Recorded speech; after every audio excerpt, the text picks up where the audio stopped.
Here's the truth about being confident. If you've ever felt like you could not be one of those girls, by one of those girls, I mean the eats girls, the baddies, the YouTube and Instagram influencers, the aesthetic girls. I want to tell you something, and I want to break it down as easy and simple as possible. In fact, I'm just on my bed right now using my front camera filming this video because I want to put this message out there. I just want to help simplify and make this as uncomplicated as possible. So keep watching. There's some things that a lot of these people that you look up to and you look as unattainable do, and they're very simple. I mean, they are the few minority that believe in faking it till you make it. I don't personally believe in faking it till you make it. I feel like that is not really sustainable, and I just prefer to take my tips and whatever I want to do, anything I'm doing, I just want to like sustainable. I'm just going to go straight into this video. The first point I would like you to understand about being confident and finding your confidence is to know yourself. Knowing yourself is so important. I talk about this all the time. Spending time with yourself, asking yourself questions. You know how when you start dating someone or you meet a new friend and you're asking all the questions and you want to know how they like their food, what's their favorite color, what they like, their values, their passions. Have that conversation with yourself. Like, sit down, talk to yourself. What do you like? What don't you like?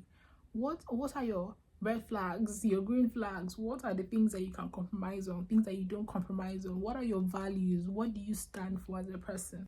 Think about yourself. What do you like? How do you like?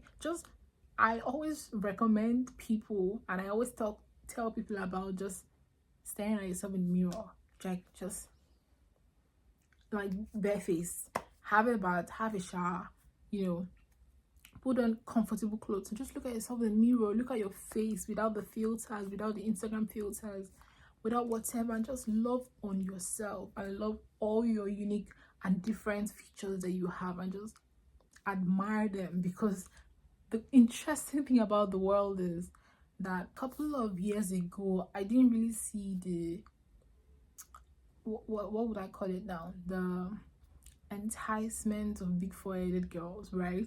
And then all of a sudden Rihanna comes into the scene and everyone is like, I have a big forehead, I'm the prettiest girl in the world and I'm the hottest and everyone wants to be like me and all of this, right?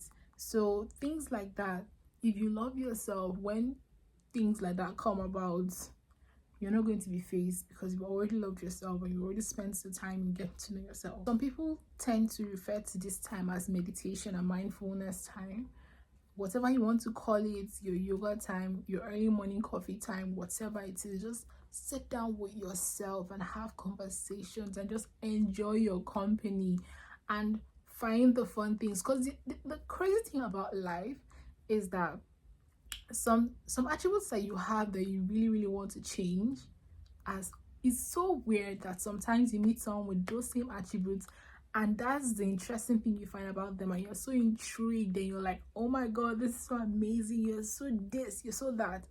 But if you sit down with yourself and realize that you also have all those things, you have all those capabilities, those are your thoughts, you share the same values and all that, you're going to realize that you also really love yourself. Honestly, like, I've not seen anyone that spends time with themselves and has regretted it. So invest in that quiet time and spending time with yourself. Another point I'm going to talk about is dressing the part, dressing as a confident person.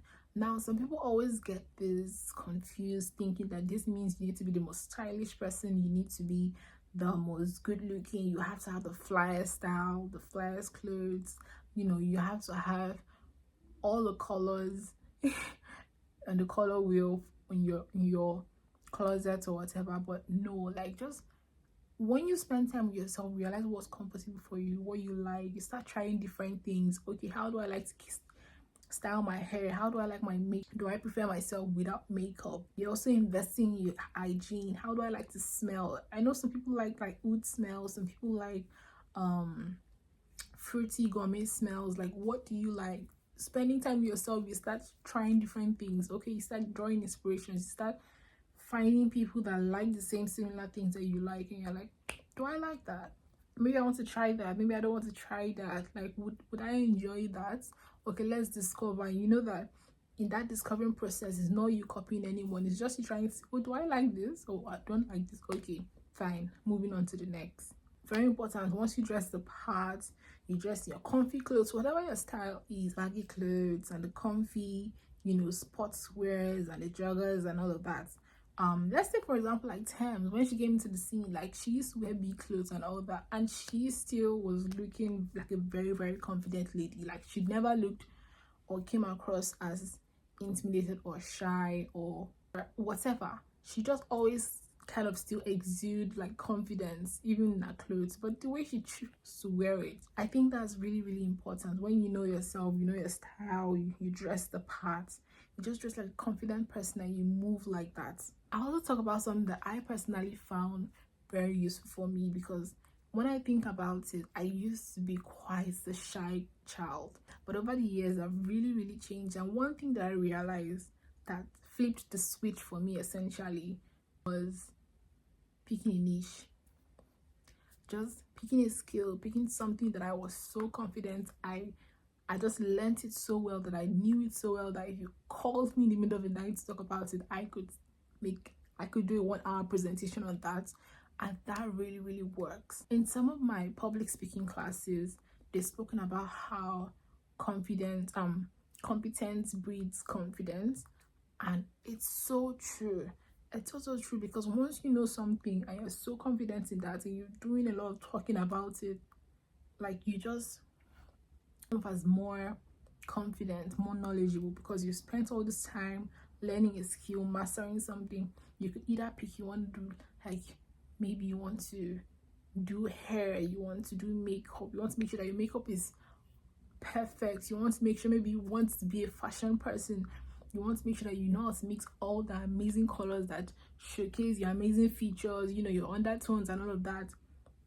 Maybe it's your nails, you just want to focus on getting like the perfect nails and all that. Whatsoever it is, maybe it's coding you want to get into, maybe it's art, painting, just pick a niche and just master it. And I'm telling you, like it's such a confidence booster, because whenever you think of something that you know so deeply, you know so well, it makes things really, really easy for you. It makes it easier for you to talk about that. It changes something up there for you and literally makes you feel like other tasks are okay. Is it public? Imagine you're really, really good at painting and like every single thing, and you don't really struggle with imposter syndrome when it comes to that, because you know your stuff, right? And then someone calls you to come and talk about painting, or maybe someone is introducing you and they're like, oh, this is my friend, the amazing painter, and they're already looking at you like, oh my god, you are so high here.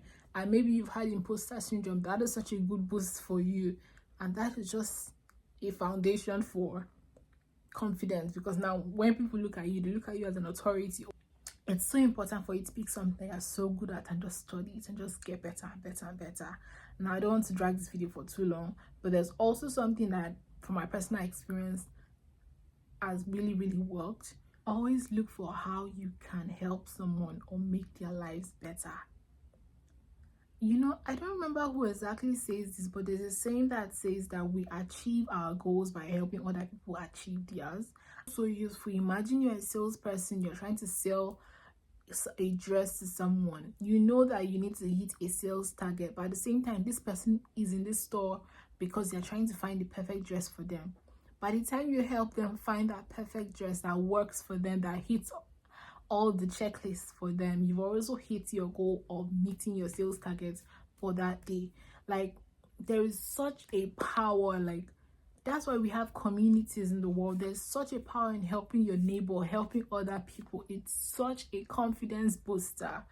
Like, it's so amazing. I've had people reach out to me for my YouTube video, a video I filmed just talking about something that was just normal to me, or something that I just felt like, okay, I wanted to talk about, and someone really told me how amazing it hits them. That is such a confidence boost. Confidence isn't really about showing off. It's not about being the loudest person or having the flyest makeup. Honestly, it's not. I've seen people who had the flyest makeup, have the flyest clothes, the styles, and yet they're not confident. It's because it's not something you put on. It's something that exudes from within. Like, it comes out from inside of you. You don't put on confidence. You kind of just like show it. It's not about proving that you're better than other people or that you're smarter than other people. That's not confidence. It's not a show-off thing. This goes along with not talking behind people, not talking bad about people, not being in toxic spaces, just respecting yourself, respecting your boundaries. Because being understanding doesn't mean putting yourself beneath other people. If you're a confident person, it's just once you start practicing these things, you will know what I'm talking about. The knowing is in the doing, right? Depending on the kind of person you are, you can also decide to do like a lifestyle refresh or restart. You can delete old things or limiting beliefs that you've spoken about or you've believed in for so long. I hope that you actually put all this into practice, and I'd love to hear your comments or your inputs or results that you've gotten from practicing any of these I've spoken about. Let's communicate in the comments section below. Bye.